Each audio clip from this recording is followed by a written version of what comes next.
काश मेरी किस्मत में ऐसा भी सफर होता, काश मेरी किस्मत में ऐसा भी सफर होता, मस्जिद नबी होती और मेरा सर होता। हमारे दरमियान अभी कारी इरशाद साजिद साहब का भी कलाम होना है। अमीरुल हसन दूसरी शिफ्ट में पढ़ेंगे। अब वक्त हमें इजाजत नहीं देता है कि मजीद कलाम और पढ़वाऊं, थोड़ा इंतजार करिए। अगर अमीरुल हसन से मोहब्बत करते हैं, इनके कलाम को सुनना चाहते हैं, थोड़ा इंतजार करिए। ये जलसा आपका जलसा है और आपको अपना वक्त देना पड़ेगा। यकीनन इसने जिस्म को पोशाक पुरानी दे दे, जो तेरी याद में गुजरे वो जवानी दे दे। साबिर भाई देखेगा, इसने जिस्म को पोशाक पुरानी दे दे, जो तेरी याद में गुजरे वो जवानी दे दे। और जो भी देखे कहे ये है नबी का आशिक, मेरे चेहरे पे ऐसी कोई निशानी दे दे। कह दीजिए आमीन। मेरे कुछ युवा नौजवान साथी बैठे हुए पीछे हैं। हाय हाय, कुर्बान जाऊं आपकी मोहब्बतों पे। आइए हजरत के बयान के बाद आपकी फरमाइशें पूरी की जाएंगी, लेकिन थोड़ा सा वक्त मुझे दीजिए कि आप आए फदा मुस्कुराने लगी, आप आए फदा मुस्कुराने लगी, रूह नगमे मसरत के गाने लगी। जो ही रखा कदम इस जगह आपने, आके रहमत यहाँ पर बिछाने लगी। अपनी किस्मत पे हम रश्क करने लगे, आंख जब आपकी दीद पाने लगी। दोस्तों, हमारे यहाँ बहुत ही अहम शख्सियत के मालिक जीवकार मुअज़्ज़िज़ हर दिन अजीज तशरीफ फरमा है। बस तेरी जिद ने बनाया है कलंदर होना, जौला भाई, बस तेरी जिद ने बनाया है कलंदर होना, वरना दुश्वार था कतरे को समंदर होना। और तेरी पारसाई पे दाग जरूर आएगा, इतना आसान नहीं कौम का रहबर बनना। बिला ताखीर हर दिल अजीज जीवकार मुअज़्ज़िज़ हम सबके करम फरमा, जिनको बड़ी मोहब्बतों के साथ रईस साहब ने याद किया है। हमारे हजरत हम सबके मुरब्बी मुशफ़िक़ उस्तादुल असातिज़ा आली जनाब हजरत मौलाना मोहम्मद आसिम इकबाल साहब अन्नदवी दामत बरकातुहु आलिया। लिहाजा हजरत मौलाना से पहले मुफ्ती साहब के खिताब पर चलता हूँ। मुफ्ती साहब का बड़ा हसीन बयान होता, बड़ा अच्छा बयान होता, सच्चा बयान होता है। हजरत मौलाना माइक। अल्हम्दुलिल्लाहिल्लज़ी वकफ़ा व सलामुन अला इबादिहिल्लज़ीना इस्तफ़ा, अम्मा बअद। क़ाल नबी सल्लल्लाहु अलैहि वसल्लम खैरुन नास मन नफ़अन नास, औ कमा क़ाल अलैहि सलातु वस्सलाम।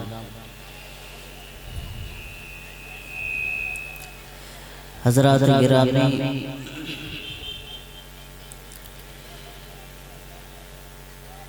असल तो बयान करने वालों का मसला होता है।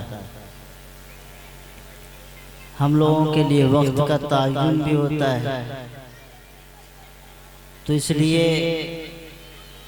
हमने हजरत मौलाना आसिम इकबाल साहब से पहले ही कह रखा है कि थोड़ी देर से गुफ्तगू करूंगा, पूरा बयान आपका सुनूंगा, कोशिश करूंगा मैं भी सुनने की। कल रात जगा हुआ हूँ, नाज़िम साहब भी जगे हुए हैं, लेकिन आवाज़ कल से ज़्यादा निकल रही है। खैर,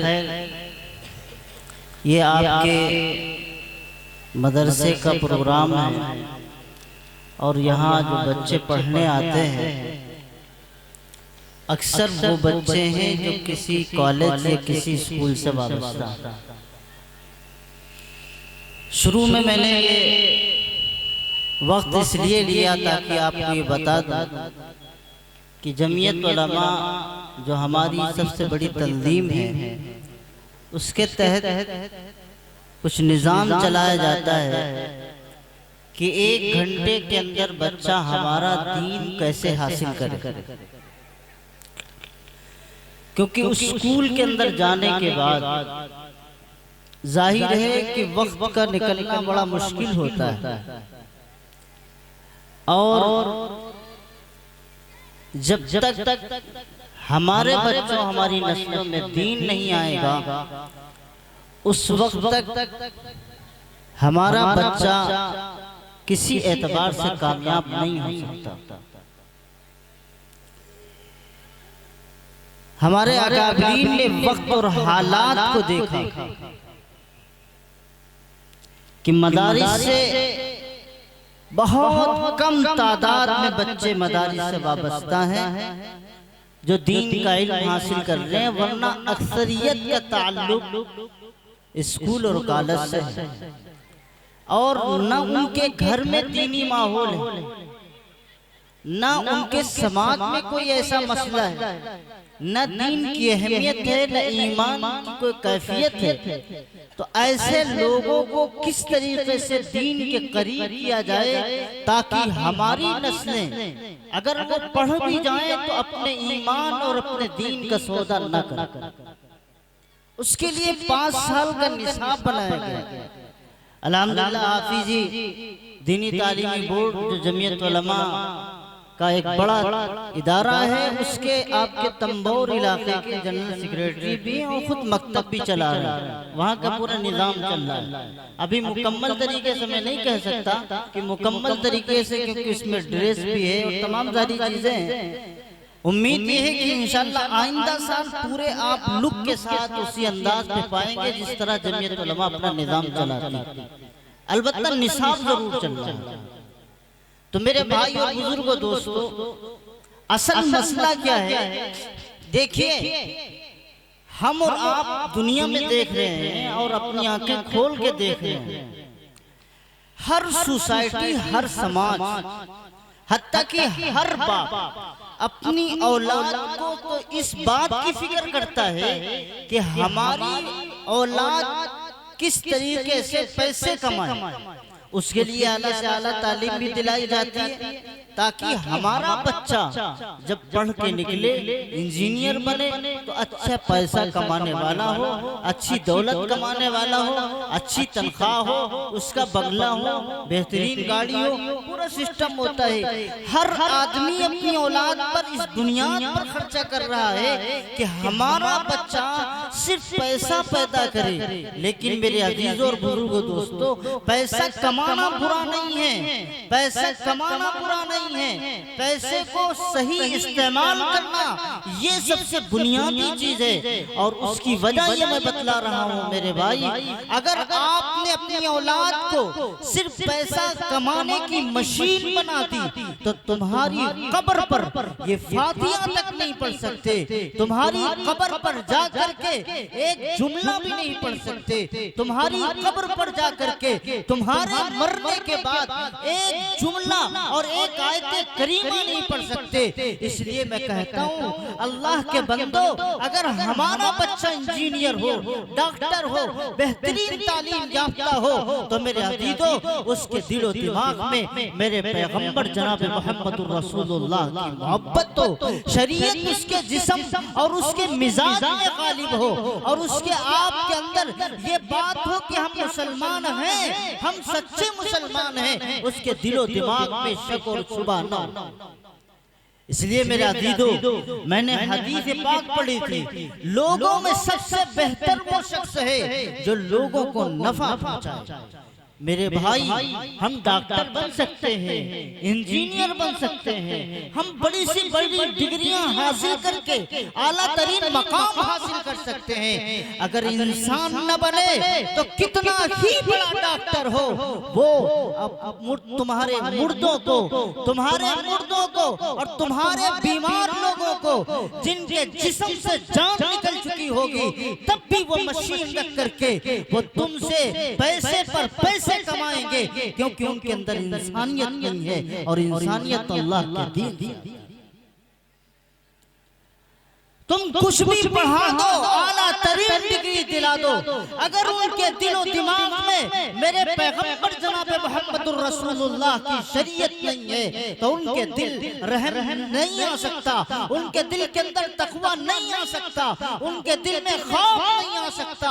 और जब तक कि अल्लाह का खौफ ना हो, तकवा ना हो, दिल नरम ना हो, जमीन दिल की अगर कुशादगी न रखती हो तो मेरे अजीजों तुम्हारे घर का ही क्यों ना हो वह तुमसे भी रियायत नहीं कर सकता। वो किसी भी आला मैदान का मालिक हो मेरे भाई, वो इंसान नहीं है बल्कि इंसान की शक्ल में एक वो दरिंदा है जो सिर्फ अपने मफाद के लिए खड़ा है। इस्लाम और इस्लाम का मिजाज और दीन का मिजाज ये कतई नहीं है सिर्फ अपने आप को देखा जाए। दुनिया में अल्लाह तबारक व तआला ने दो लोगों को पैदा किया है, एक वो है जो सुबह से शाम तक अपना मुंह जमीन पर लगा के चढ़ता है, उसका मकसद एक होता है कि हमें फायदा उठाना है, दूसरे को फायदा उठाने नहीं देता। वो सिर्फ खुद नफा फायदा हासिल करता है, उसको दूसरों से कोई मतलब नहीं है। वो जानवर, इंसान वो कहलाता है जो खुद अपने फायदे को न तरजीह दे करके दूसरों के फायदे पर खड़ा। हजरत नबी करीम सल्लल्लाहु अलैहि वसल्लम का इब्तिदाई हाल अम्मी जान हजरत खदीजतुल कुबरा से पूछिए, बुखारी शरीफ की पहली हदीस है और उस हदीस के अंदर अम्मी जान हजरत आयशा ने मोहम्मदुर रसूलुल्लाह सल्लल्लाहु अलैहि वसल्लम के जो औसाफे जमीला बयान किए हैं वो उम्मत के लिए एक ऐसा सबक है, जब तक उम्मत उस धारे पर नहीं चलेगी उस वक्त तक दुनिया के सामने रुसवाई और जिल्लत के अलावा कोई रास्ता नहीं है। जब तक उन धारों पर अपने आप को नहीं खड़ा करेगा दुनिया उसे जालिम समझेगी, दुनिया उसे उखाड़ फेंकने की कोशिश करेगी। मेरे पैगंबर के सिलसिले में क्या फरमाते हैं, इन्नका ला तफसी, अल्लाह तबारक व तआला आपको कभी रुसवा नहीं कर सकता, इन्नका आपको कभी रुसवा नहीं कर सकता। आप करते क्या है, तुईनु अला नवाइबिल हक, हक के मामलों में खड़े हो जाते हैं, आप कमजोरों को मदद करते हैं, तक्सिबुल मादूम जो महरूम होते हैं, कुछ करने के लायक नहीं होते, उनकी मदद करते हैं, आप लोगों का बोझ उठा देते हैं। ये पैगंबर है जो सारे इंसानों से बेहतर, जो सारे आसमान और कायनात जर्रात से बेहतर और पूरी कायनात से सबसे अफजल और सबसे आला इंसान है, जो जाते हुए रास्ते के अंदर अगर कोई रास्ते में कोई टुकड़ा भी पड़ता है, अगर किसी को टकराता है वो भी रास्ते के किनारे करते हैं, अगर रास्तों में कांटे बिछे हैं वो भी पैगंबर दुरुस्त करते हैं। गोया की इंसानियत के लिए अगर कोई बूढ़ी औरत जा रही है तो उसका बोझ अपने सर पे लेके जाते हैं, कोई आर नहीं, कोई किसी तरह की शर्म नहीं। ये मेरे अजीजों इंसानियत है, इसी का नाम इंसानियत है। और ये इंसानियत आती है हजरत मोहम्मदुर रसूलुल्लाह सल्लल्लाहु अलैहि वसल्लम के तरीके पर। जब नबी के तरीके पर बंदा चलता है तभी इंसानियत आती है। पैगंबर का जमाना उठाइए और हजरात सहाबा किराम का जमाना उठाइए, दुनिया में बड़े बड़े सिकंदर गुजर गए, बड़े बड़े बादशाह गुजर गए, जिस इलाके में गए वो इलाका वीरान कर गए, जिस इलाके में गए खून की नदियां बहा दी, जिस इलाके में गए लाशों का ढेर लगा दिए। आओ पैगंबर की सीरत उठाओ, मेरे पैगंबर के सहाब उठाओ। ये इखलाक था, ये किरदार था, ये इंसानियत के आला मायार पर थे। अल्लाह तबारक व तआला ने उन्हें वो इज्जत अता फरमाई कि खुद कहते हैं हमें तो ऊंट चराना नहीं आता था, मोहम्मद के गुलाम बने तो आज हम इतने मीलों दूर तक के हुक्मरां हैं कि हमारे चाबुक से जंगल के दरिंदे भी डरते हैं, हमारी आवाज पर शैतान भी भागता है, हमारी आवाज पर हवाएं भी रुकती हैं, हमारी आवाज हवाओं को हवाएं कैद करके जंगलों सहराओं तक पहुंचा देती है। मेरे अजीजों अगर इंसानियत है, अगर तुम लोगों के नफा पहुंचाने में हर तरीके के खड़े हो तो यकीनन तुम्हें रुसवाई नहीं होगी।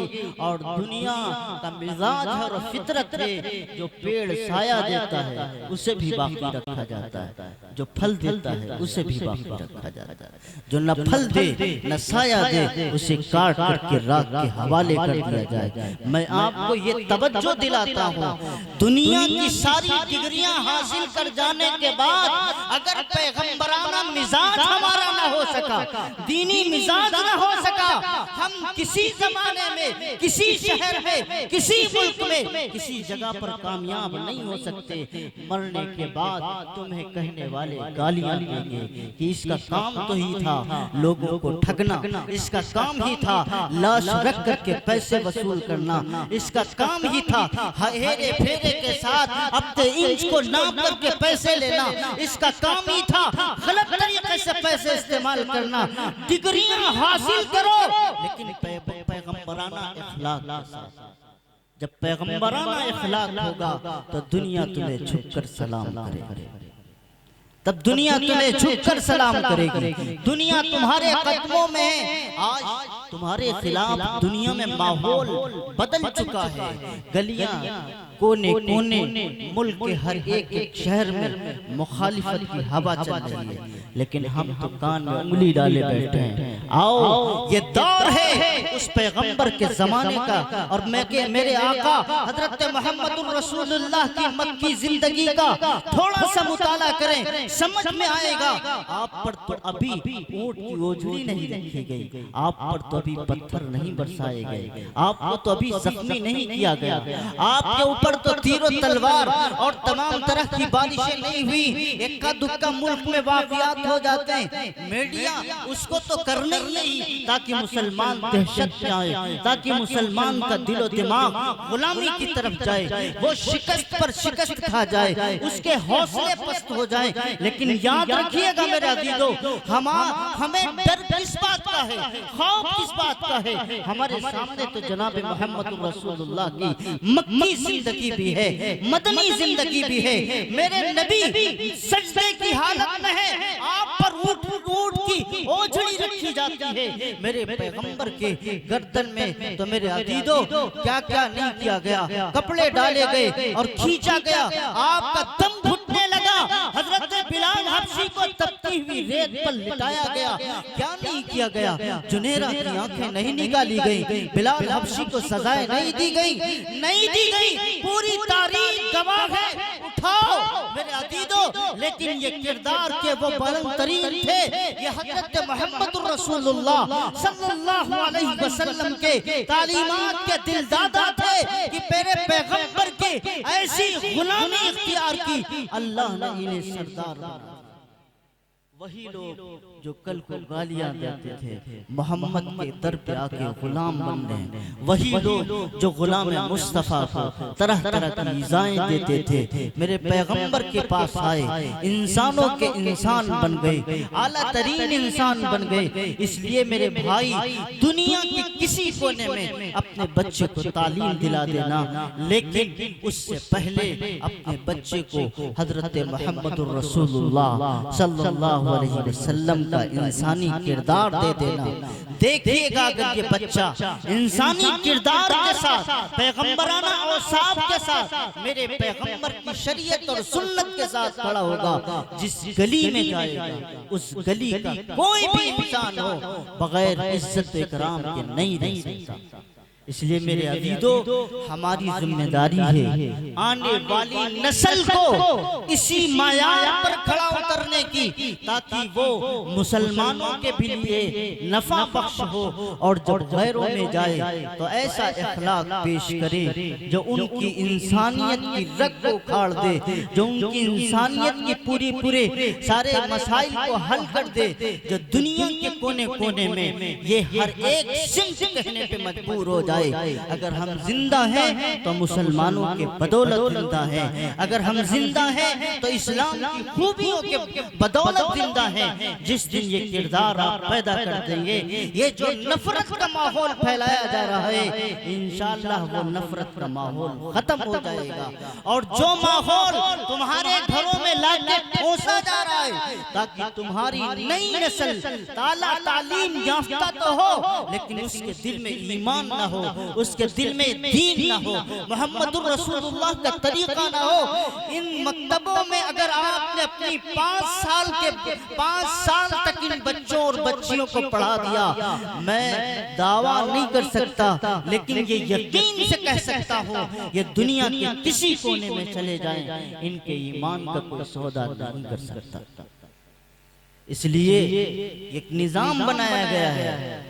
इस निजाम के तहत आपके बच्चे आते हैं, तालीम हासिल करते हैं। अल्लाह ताला से दुआ करें इस इदारे को और हाफिज जी की मेहनत को और यहाँ के तलबा की मेहनत को कबूल फरमाएं।